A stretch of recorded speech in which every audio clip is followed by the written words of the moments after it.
大家好，歡迎收睇 Mass Online 高淘金達人。先望個1小時圖先。上個禮拜條片咧就話留意翻呢一個突破位置啦，前橫行頂呢個突破位4650呢個範圍，留意下睇下佢會唔會出到動能反彈。如果有的話咧，就較大機會會延續呢一個升勢向上破頂，跟住繼續去嘅。咁最後喺呢一個位就真係彈到出到動能，但係咧上翻前頂之後咧又嚟個急升急跌，洗一洗落翻嚟。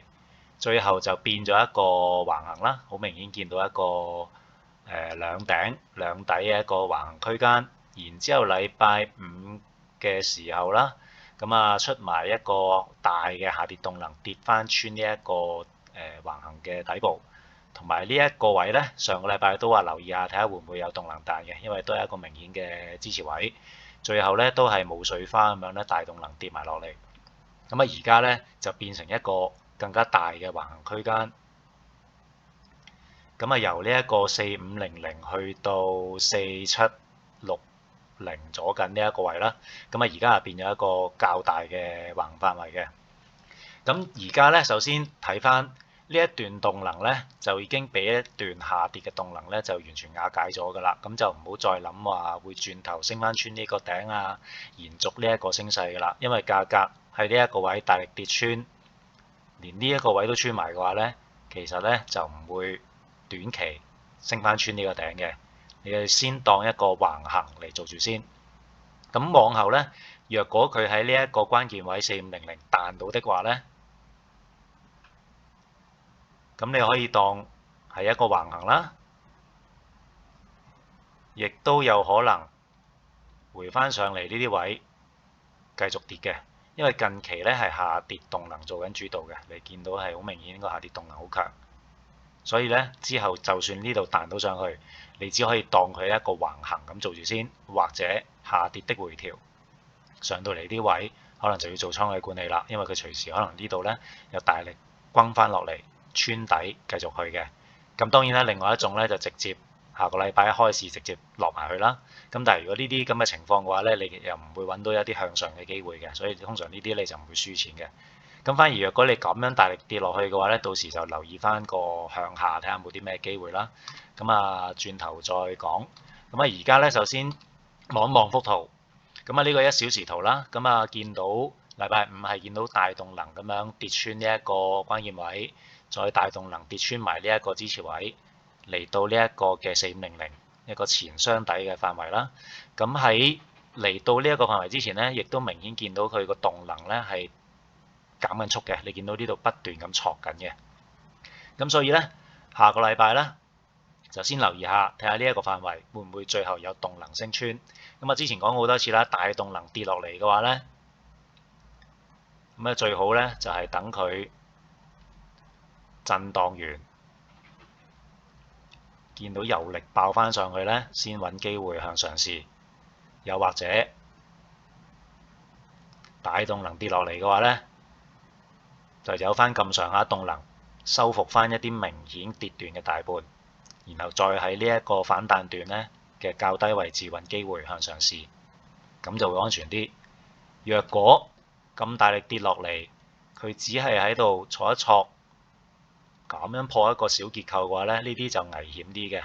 同埋好多時呢啲咁嘅反彈段咧，個力度咧，你會睇到好似好勁，又好似唔勁，你會懷疑嘅。通常呢啲都唔係㗎啦，佢可能最終都係要震完先嘅。所以安全起見咧，好似而家咁樣，佢呢度做咗個急升啦。但係呢個急升咧，升穿少少之後又有力抽翻落嚟。所以其實而家呢度嚟緊都係應該會行一個震盪先嘅。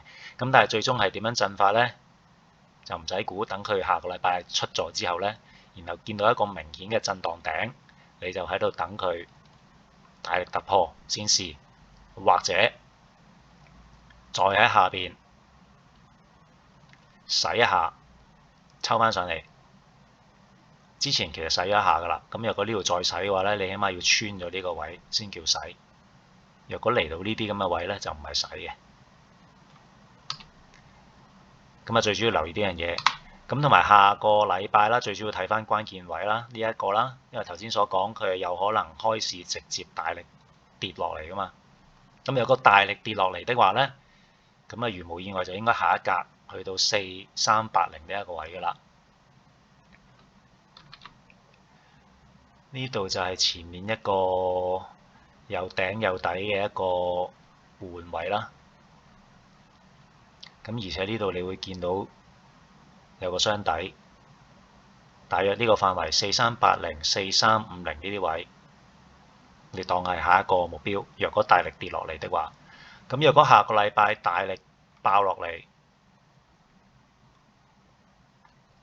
即係呢啲咁嘅動能，類似呢啲咁嘅動能，明顯大陰燭轟落嚟嘅，又唔係咁樣嚟到呢啲位就停，係啦，係明顯見到大支陰燭轟落嚟嘅話呢，咁到時就支持變咗力，咁呢，到時呢就留意翻呢啲位，睇下會唔會係一個機會啦。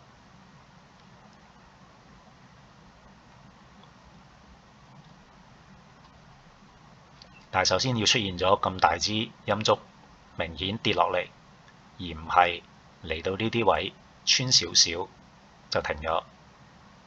你一望就知嘅。通常你如果係真係傾向繼續下跌嘅話呢，佢個動能呢係明顯大力轟落嚟嘅，佢就唔會跌到嚟呢啲咁樣穿少少就停喺度嘅。所以到時留意下啦。咁若果佢係震完假突破或者有力向上彈翻上去嘅話呢，咁先當下跌的回調做住先。咁嚟到呢啲範圍呢，就一定係要做倉位管理嘅，就唔好一下就諗住直接上去橫行頂，甚至乎升穿個橫行頂，逐關嚟。但係首要條件佢係要做咗一個明確嘅震盪範圍，然之後出一個明顯嘅動能向上爆開呢一個震盪範圍呢，先至揾機會試，或者喺度做個洗倉嘅行為，亦都係嘅。洗倉就洗得明顯啲。你見到呢一度發力打落去嘅話呢，就明顯大陽燭升穿翻呢一個發力位，即係好似呢啲咁樣，明顯發力大陰燭打落嚟嘅，上翻去嘅時候呢，就明顯大陽燭升翻穿呢個範圍，呢啲先叫假突破咯。若果佢係咁樣又升到上嚟呢啲位停咗嘅話呢，咁啊小心啲啦。佢到時可能又喺度舐住喺呢啲位震完之後呢，咁到時先再等佢開邊，咁就會安全啲。咁上個禮拜呢，其實就喺度留意啦。我話咁其實呢，佢呢度都好靚嘅呢個位，嚟到呢一度頭先所講啦，急跌急升，但係佢升唔穿，咁結果呢，佢就變咗一個橫行兩底三頂，然之後呢就大陽燭升穿。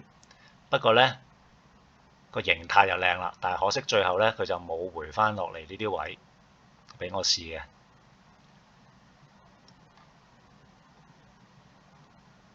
因為呢一支大陽燭嘅618就咁啱就係個橫行頂，所以我都喺度抱住嘅。咁但係最後呢，佢就冇落到嚟，就喺度打咗個雙底就飛咗上去啦。咁呢啲呢，通常我就唔玩嘅，因為個賠率就唔靚，而且前面呢度明顯呢係見到有一個阻力位，呢度1233個底，呢度1233個頂。咁你喺呢一度出手嘅話呢，當你雙底突破，然之後拉呢一個雙底做止蝕，你其實已經係喺個阻力下邊出手。呢啲就風險較高，同埋完全唔抵搏嘅。咁你話咁可能佢上到嚟呢啲位，跟住回翻低少少先再上得唔得啊？咁喺呢啲低位接好唔好啊？咁樣你就變咗唔係雙底突破入㗎啦。一般雙底入市嘅話呢，就見到大陽燭升穿呢一個頸線呢，就入市嘅。咁但係喺正個阻力下面呢，所以其實就唔會出手。咁同埋呢，之前講點解成日要618入市呢？就係因為618個賠率會抵玩啲。假如佢嚟到呢度係回翻落嚟呢個618嘅位置彈上去的話，佢去翻呢個阻力位呢，其實你會見到個賠率都已經有成2倍㗎啦。咁所以呢啲就會抵玩啲。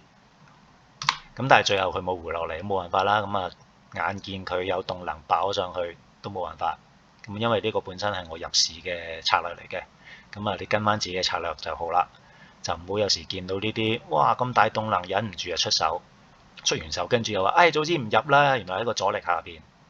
所以如果你本身自己有一套策略嘅話呢，就嚴格遵守翻你自己嘅策略去做交易，就唔好見到有啲大動能突然間彈出嚟就忍唔住手，因為呢啲我以前都輸唔少嘅。所以呢度純粹同你哋講一下啦。雖然就最終係入唔到市嘅，完全喺即係我上個禮拜所講嗰個關鍵位置啦，彈到上去啦。咁但係入唔到就入唔到，佢唔會落嚟俾你入呢，就唔會落嚟俾你入嘅。同埋呢啲情況呢，其實都唔係話好罕見嘅，都成日發生嘅。好多時大動能出完之後呢，佢可能做一個窄幅嘅震盪，或者打個雙底呢，佢就飛走咗噶啦。佢就唔係下下都要回翻618俾你入市嘅。咁所以呢個就自己留意翻啦。